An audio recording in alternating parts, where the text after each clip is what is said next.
함께 성경 말씀 읽도록 하겠습니다. 오늘 말씀은 마태복음 5장 48절, 마태복음 5장 48절 한 절입니다.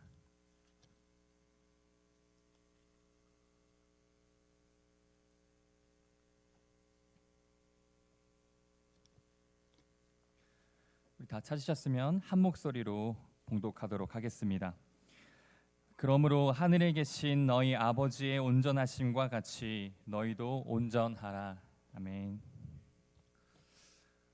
주님의 은총과 평화가 이 자리에서 함께 예배드리시는 분들, 또 온라인으로 각자의 처소에서 예배하시는 분들과 함께 하시기를 바랍니다.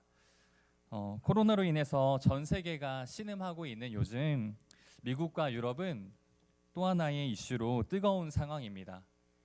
이미 뉴스와 여러 매체들을 통해서 많이 보셨고 알고 계시겠지만 조지 플로이드라는 한 흑인이 사망한 사건입니다. 백인 경찰이 조지 플로이드를 체포하는 과정에서 과잉 진압으로 숨을 쉬지 못하게 그의 목을 짓눌렀고 결국 I can't breathe, 숨을 쉴 수 없어요, 살려주세요 계속해서 외치는 그 조지 플로이드의 목소리를 무시한 채 끝까지 목을 눌러서 질식해서 사망한 사건입니다. 이 사건은 한 개인의 사망이 아니라 2020년을 살아가는 지금도 여전히 여러 가지 차별과 혐오들이 존재하는 것을 보여주는 한 예가 되었습니다. 그래서 미국과 유럽 전역에서 유색인종과 흑인들에 대한 차별을 멈추라는 블랙 리브스 매터라는 시위들이 진행되고 있습니다. 여러분, 이 사건, 이 이야기들을 들으면서 또 뉴스를 통해서 보시면서 어떤 생각들을 하셨나요? 혹시 지구 반대편의 미국과 유럽의 이야기라서 나와는 상관없는 일처럼 느껴지지는 않으셨는지 한번 질문을 드려봅니다. 우리 그리스도인들은 이 사건 앞에서 어떤 태도를 취해야 할까요? 오늘 말씀을 통해 함께 살펴보겠습니다. 우리 첫 번째 제목 읽도록 하겠습니다. 시작. 교회 안의 경계들입니다. 골로새서 3장 11절 말씀 우리 한 목소리로 읽겠습니다. 거기에는 헬라인이나 유대인이나 할레파나 무할레파나 야만인이나 수구디아인이나 종이나 자유인이 차별이 있을 수 없나니 오직 그리스도는 만유시요 만유 안에 계시니라. 아멘. 여러분, 사도 바울은 유대인이나 헬라인이나 종이나 자유인이나 남자나 여자나 차별이 있을 수 없다고 소개합니다.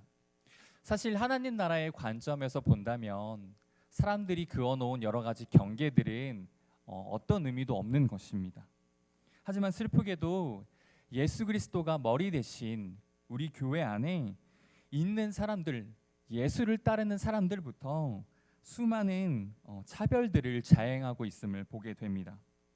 결론부터 말씀드리면 만일 교회에 속한 사람들이, 예수를 따르는 사람들이 누군가를 부정하다 말하고 누군가를 죄인이라고 규정한다면 예수 그리스도께서 만유 안에 계시고 모든 사람 안에 그 형상을 갖고 계신데도 불구하고 그 사람을 악하다고 이야기한다면 우리는 우리의 교회됨을 거부하고 우리의 그리스도인됨을 부정하는 것이나 마찬가지입니다.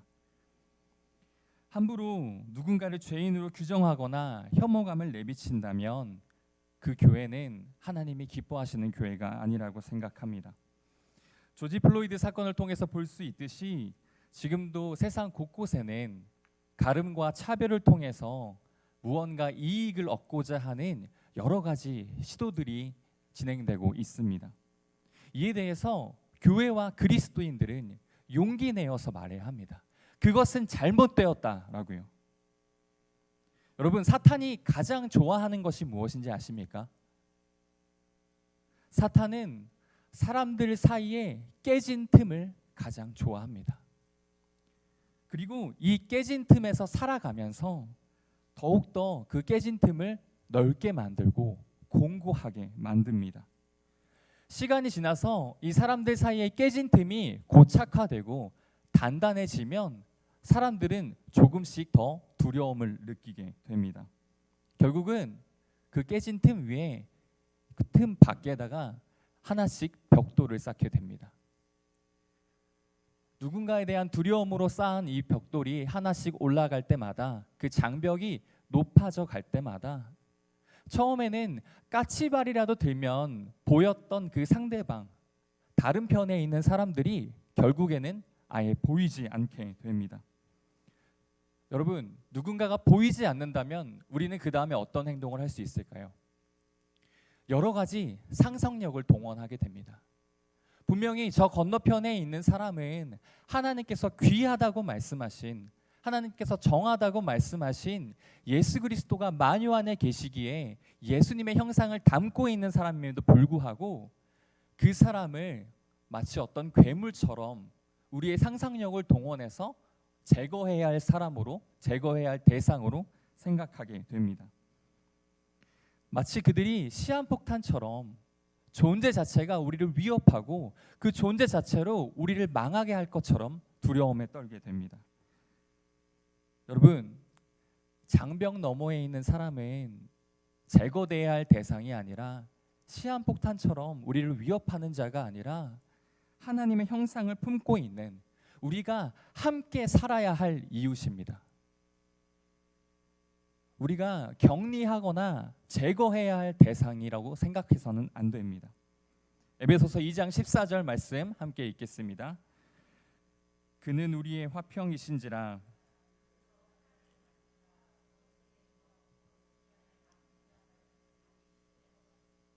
아멘. 우리가 하나님을 사랑이라고 고백하는 이유가 무엇인가요? 그것은 바로 원수되어서 막힌 담을 허시기 때문입니다. 나뉜 것을 하나 되게 하시는 분이기 때문입니다. 사탄은 끊임없이 깨진 틈을 만들고 사람들을 둘로 여러 분야로 가려내고 싶어 하지만 성령님은 하나 되게 하시는 분이십니다. 여러분, 성령님이 임했을 때에 초대교회의 모든 성도들은 한 마음과 한 뜻이 되었던 것 기억하실 것입니다. 사람들을 갈라놓던 경계선은 어느새 사라지고 서로가 서로에게 정다운 이웃이 되었습니다. 성령님과 함께하는 자들은 교회 안에 경계들을 무너뜨리고 하나 되게 하는 사람들입니다. 말씀을 듣는 우리가 그 귀한 사역을, 그 귀한 사명을 감당하게 되길 소망합니다. 그렇다면 우리는 어떻게 이 경계선을 허물 수 있을까요? 우리 이어서 살펴보도록 하겠습니다. 두 번째 제목입니다. 함께 읽겠습니다. 시작. 네, 경계선 허물기. 사람들은 남녀, 종교, 인종, 피부색, 빈부, 지식 유무에 따라서 이 편과 저 편으로 갈라섭니다. 특별히 대한민국은 특수한 역사적 배경과 또 정치적 상황 때문에 지역과 이데올로기라는 경계가 아주 공고합니다. 여러분, 이 경계라는 것이 왜 무서울까요? 아까도 말씀드렸듯이 우리의 경계 밖에 있는 다른 사람들을 늘 위험한 이들로 분류하거나 그들과 접촉해서는 안 된다고 생각하기 때문입니다.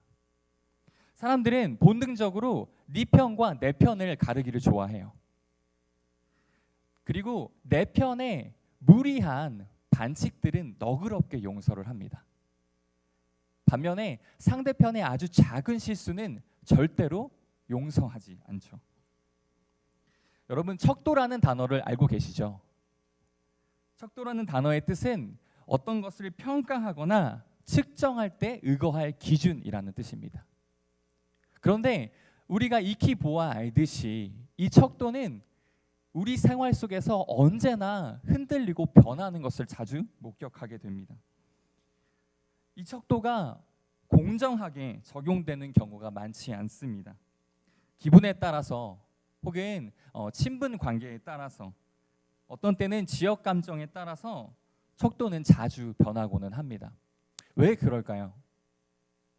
인간은 홀로 살아갈 수 없는 존재이기 때문에 끊임없이 본능적으로 내 편을 만들고 싶어 하기 때문입니다. 그래서 척도를 공정하게 적용하지 않고 내 편이 될 수 있다면 그 사람을 너그럽게 용서하거나 내 편이 아니라고 판단되면 아주 냉혹하게 척도의 잣대를 들이댄다는 것입니다. 사람들은 우리와 그들을 나누고 우리 관계를 강화하기 위해서 그들과의 대립을 조장하기도 합니다. 그리고 이러한 대립 앞에서 때로는 폭력 또한 정당화되기도 해요. 우리에 속하지 않은 사람들은 위험하거나 불길한 존재로 생각되기 때문에 심지어는 그 사람이 예수님을 사랑하시는 한 인격체가 아니라 언제나 제거돼야 할, 언젠가는 죽여야만 할 적이라고 생각하게 되기 때문입니다. 하지만 예수님이라면 이러한 우리의 모습을 보시면서 어떻게 말씀하시고 또 어떻게 행동하셨을까요? 마태복음 11장 19절 말씀 함께 읽겠습니다. 시작.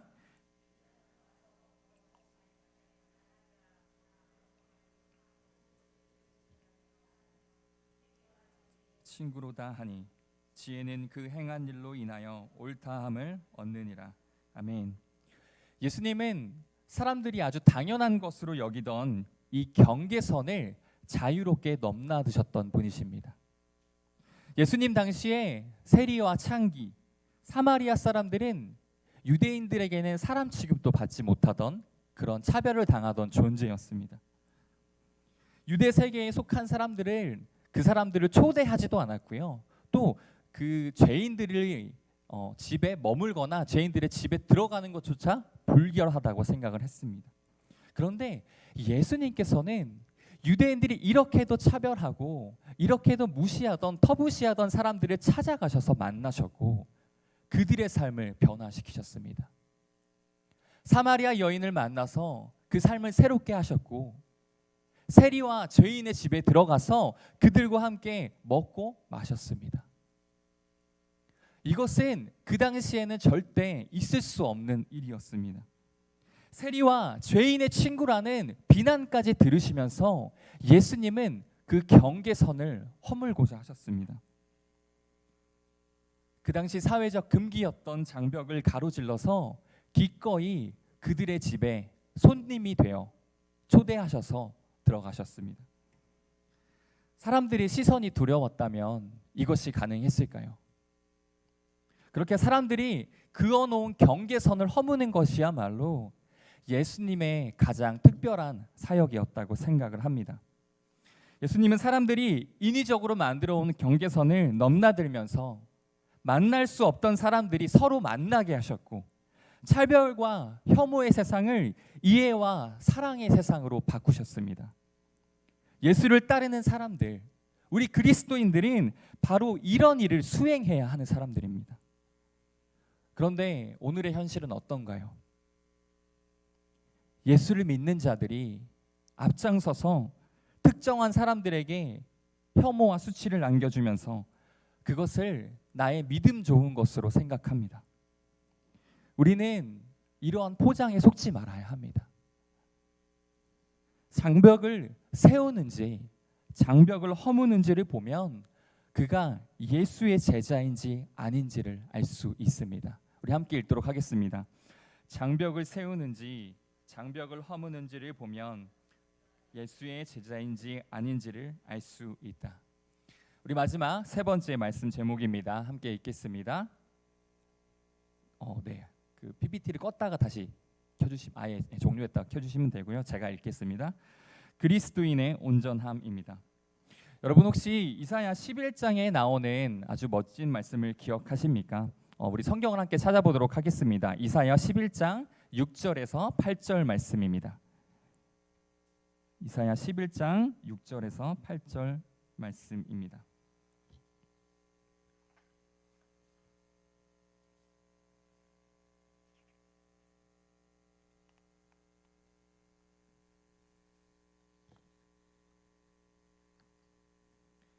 우리 다 찾으셨으면 한 목소리로 봉독하도록 하겠습니다. 그때의 이리가 어린 양과 함께 살며 표범이 어린 염소와 함께 누우며 송아지와 어린 사자와 살찐 짐승이 함께 있어 어린아이에게 끌리며 암소와 곰이 함께 먹으며 그것들의 새끼가 함께 엎드리며 독사의 구멍에서 장난하며 독사의 굴에 손을 넣을 것이라. 아멘. 여러분, 이 이사야 11장에 나오는 이러한 세상이 우리 가운데 찾아온다면 얼마나 행복할까요? 예수님은 이런 세상을 만들려는 꿈을 갖고 계셨습니다. 예수님은 로마 제국의 그 무력이 지배하고 있던 세상에서 하나님이 지배하는 섬김과 나눔과 돌봄의 세상을 상상하셨습니다. 새로운 평화의 길을 우리에게 보여주셨습니다. 예수님은 세상의 모든 사람들이 한 하나님 안에서 한 가족이 되는 꿈을 꾸셨습니다. 인종, 종교, 문화, 계층, 성별, 소득의 격차를 넘어서서 모두가 기쁘게 만나 우리의 인생을 축제로 만드는 그런 날을 꿈꾸셨습니다.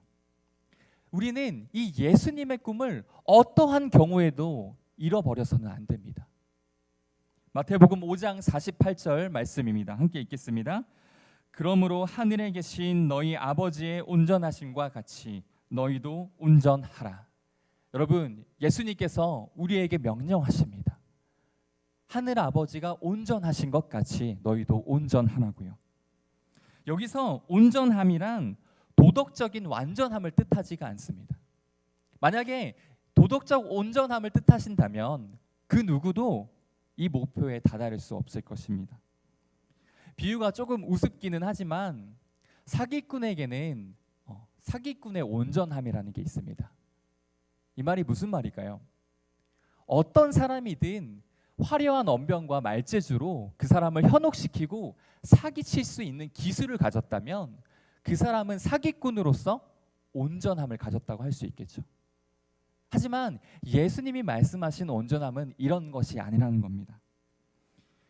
예수님이 말씀하신 온전함은 하나님을 사랑하고 이웃을 사랑하기 때문에 하나님의 마음을 닮아 전적으로 나의 마음을 개방하고 나의 마음을 넉넉하게 열어서 사람들을 안는 것을 뜻합니다. 이것이 하나님이 말씀하신, 예수님이 하나님의 아버지의 마음을 닮아 온전하라고 하신 그 온전함입니다. 하나님의 품은 커서 그 안에 품지 못할 리가 하나도 없습니다. 여러분 믿으십니까? 하나님의 팔은 길어서 앉지 못할 리가 하나도 없습니다. 여러분 그렇게 믿으십니까? 우리는 그 믿음을 갖고 있다면 그러한 하나님의 온전하심과 넉넉함과 자비하심을 닮아가야 합니다. 말씀을 마치겠습니다. 예수님이 말씀하신 온전함에 이르기 위해서 우리는 두 가지를 해야 합니다. 첫 번째, 우리 목에 걸려있는 선악과를 뱉어내야 합니다. 선악과는 인간 스스로 선과 악을 구분짓는 것입니다. 만일 어떤 존재를 부정하다고 말하거나 정죄하고 판단한다면 어서 빨리 선악과를 뱉어내십시오. 우리 목에 걸린 선악과를 뱉어내야 새로운 생명이 우리에게 찾아옵니다. 만일 우리 목에 걸려있는 선악과로 인해서 누군가가 정죄당하거나 차별당하고 있다면, 조지 플로이드가 죽어가는 그 상황에서 I can't breathe, 살려주세요, 숨을 쉴 수가 없어요 하고 외치고 있을지도 모릅니다. 두 번째, 예수님의 말씀하신 온전함에 이르려면 남과 우리를 가르기 위해서 준비해둔 모든 경계들을 버려야 합니다. 학벌로, 지역으로, 혈연으로, 인종으로, 종교로, 힘의 크기로, 성별로 너와 나를 구분짓고 부추기는 뱀의 속삭임에 우리는 귀를 기울여서는 안 됩니다. 우리는 경계선을 만들라고 부름받은 것이 아니라 오히려 예수 그리스도를 닮아 경계선을 허물라고 부름받았기 때문입니다. 예수님이 꿈꾸셨던 하나님의 나라는 바로 지금 이곳에서, 이 땅에서 우리가 서 있는 자리에서 사랑의 나라를 살아가려는 사람들, 평화의 나라를 꿈꾸는 그리스도인들을 통해서 임하게 될 것입니다. 소망하기는 삶의 자리 곳곳에서 사랑과 평화의 씨를 뿌리는 우리 성도님들 되시길 바랍니다.